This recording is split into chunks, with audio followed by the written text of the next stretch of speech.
So on our trip up to my parents, when we picked up their Lincoln Navigator to bring back, we got to see my dad's 1957 Ford Ranchero that he's been working on. They contracted out with a guy up in north of Boise somewhere, and they paid him quite a bit of money to finish the car.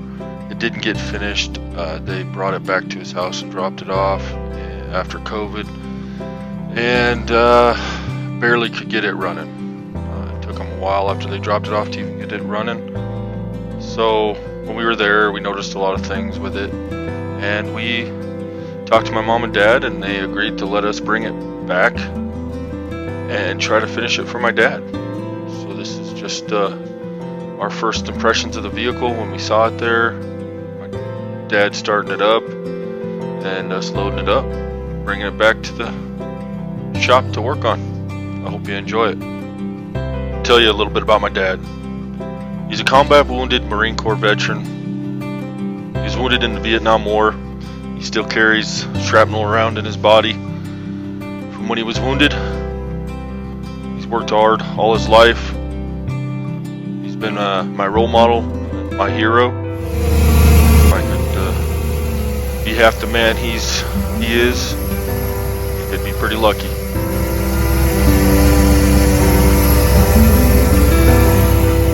So around the time he picked up this Ford Ranchero to restore, he was diagnosed with Parkinson's, which is contributed to Agent Orange exposure. So him and my uncle Jim, who's my mother's brother, he would visit, and the two of them would work together on this car. They did all the welding themselves. Did a lot of custom work on the interior. My dad built the engine. I think that was one of the first things, if I understand correctly. He built the engine himself. But it just ended up getting too dangerous for him in the garage with the Parkinson's. It just makes you really unstable. So he just wasn't able to finish it himself.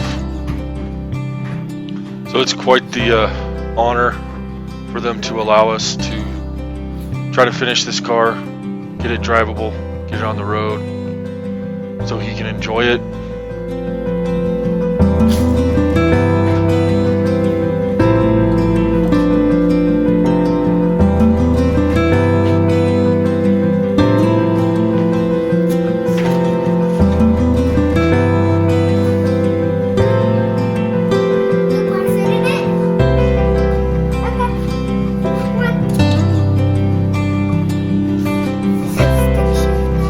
Nope, automatic. It's just the shifter.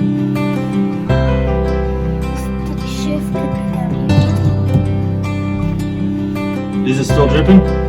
Yeah, I thought I saw something. It's because they didn't put the bolts in.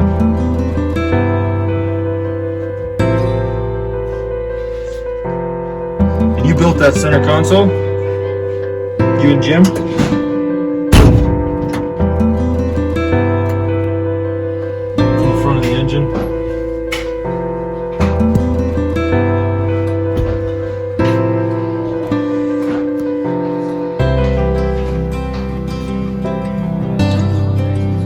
Isn't it?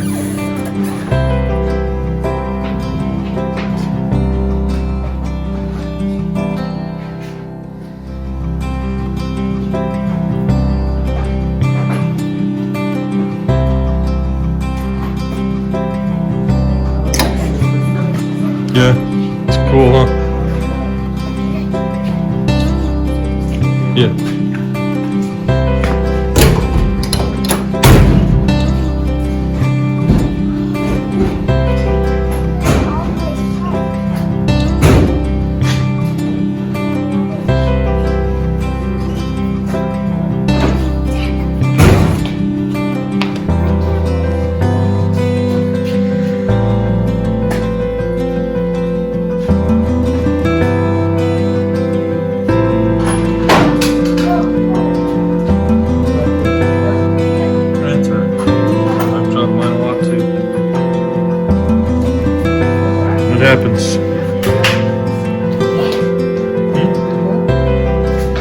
looks too big, but if we pulled out one of these, it'd probably tell us the map. They'd probably be the same as one of these. Upper, that's what I'd be guessing.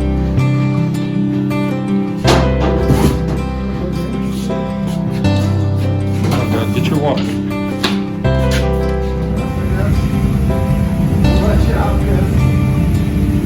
Getting ready to load it up on the trailer. We wanted to see if it would actually drive under its own power onto the trailer. Unfortunately, the engine does runs well, but it just wouldn't move under its own power. We weren't getting anything through that transmission. The leakage doesn't feel right on the transmission, so we just, after adding about a quart of transmission fluid, not knowing if they did it right when they hooked up the transmission, we decided just to push it out and winch it up on the trailer. And then once I get it to the shop, we can dig through it, figure out what's going on, and make sure the transmission's set up properly. But you can see I had a big grin on my face, thinking I was going to be able to drive it. Hopefully it won't be long.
Trouble here. The brackets that they mounted the side pipes on, they didn't finish it, I guess, so it was hanging down extremely low, and we didn't want to snag it on that trailer lip there. So after some maneuvering of the trailer jacks, we got it to where it cleared it without any problems. She loaded up on nice.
So here are some pictures that I was able to get from my parents, showing different things with Dad as he worked through doing the build on the engine and the restoration on the car.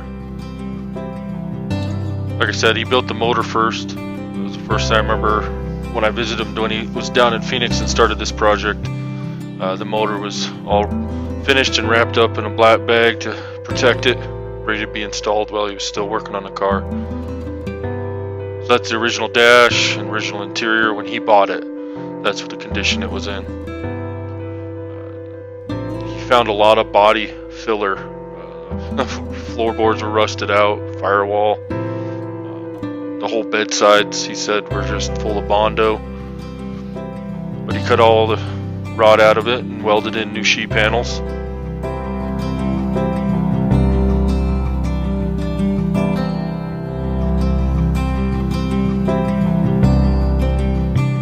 It was a lot of work. He had the frame sandblasted down and he powder coated it.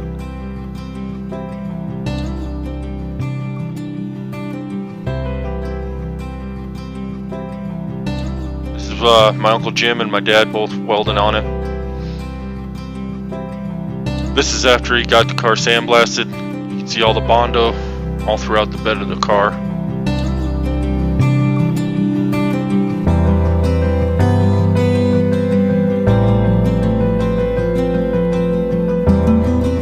So if you want to follow along with us as we get this Ranchero finished for my father, see some of the challenges we find along the way in the first test drive, subscribe to our channel. Thanks for watching, and I hope you enjoyed the video. So out in front of the Veterans Hospital there in Boise, where my dad goes for some of his treatments, there's this sitting out front. I was talking to my mom and she says nothing could be closer to the truth of that. When you're inside the building, you see the cost of freedom.